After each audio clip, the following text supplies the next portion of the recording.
Бул тургундар Төлөкөн айылында жашаганына 10 жыл болгон. Айылдын жака белине жаңы конуштар түшкөнү менен таза суу, электр энергиясы жана башка чарбалык көйгөйлөр чечилген эмес. Ар жылы кыш келери менен жаңы конушта электр мамычаларынын көйгөйү күн тартибине чыгат. Жашоочулардын айтымында мындан көп жыл мурда электр мамычаларынын ордуна жыгач орнотулган. Бул жоктон көрү жогору дегендей эле көрүнүш. Бирок жергиликтүүлөр кыш келгенде жыгач мамычалардын көчүп түшүү коркунучу пайда болот дешет.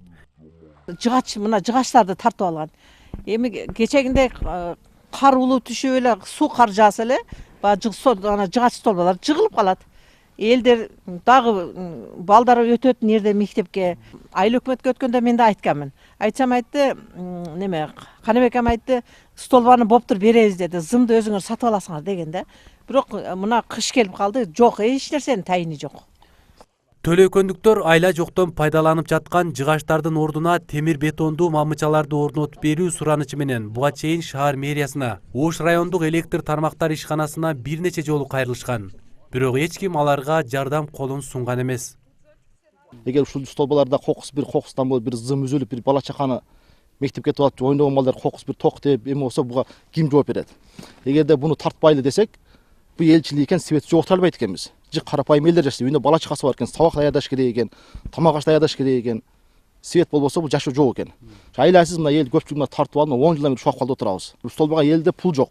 Элдер эч кимис көпчүлүк 80% элдерде иш жок, үйүндө жумушсуз отурат адамдар.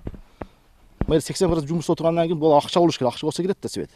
Ал эмне 3 көчөгө свет кирүү үчүн арак бирагы ар бир көчөгө бир 15 столба болсо 30-40 чакты столба керек. Тургундар суранып жаткан темир бетондуу электр мамычалары жаңы конуштагы 60 кожолук жашаган 3 көчөдө орнотулуусу керек. Калган көчөлөрдүн тургундарына электр линиялары тартылган. Маселе боюнча биздин чыгармачыл топ Ош мэриясына кайрылганыбызда тиешелүү мекеменин өкүлдөрү алардын көйгөйүн билбей турганын айтып, бизге маалымат берүүдөн баш тартышты. Ал эми Оштогу райондор аралык электр тармактар ишканасы Төлөкөн айылынын тургундарынын маселесин чечүү кийинки жылга калганын билдирди. Бизге Төлөкөн айылы боюнча кайрылган.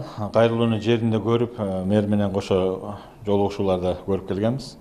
Ал жерге 20 столба деп айтылып атат. 20 столбаны биз 2017-жылдын балансына киргизип, мэрияга сунуштайбыз. Бул жердеги трансформатор биздин баланста эмес трансформатор, ошондуктан биз трансформаторду баланска алгандан кийин өз ошондон чыккан 0,4 киловольт чубалгыларын да калыпка тартибине келтирүүгө толук чара көрөбүз. Трансформатор биздин баланска өткөндөн кийин биз ошол эле жыгач мамычаларды алмаштырып, темир бетон мамычаларына алмаштырып, зымдарды стандарттуу түрдө тартып, анан элге толук электр энергиясын камсыздоого жетишебиз.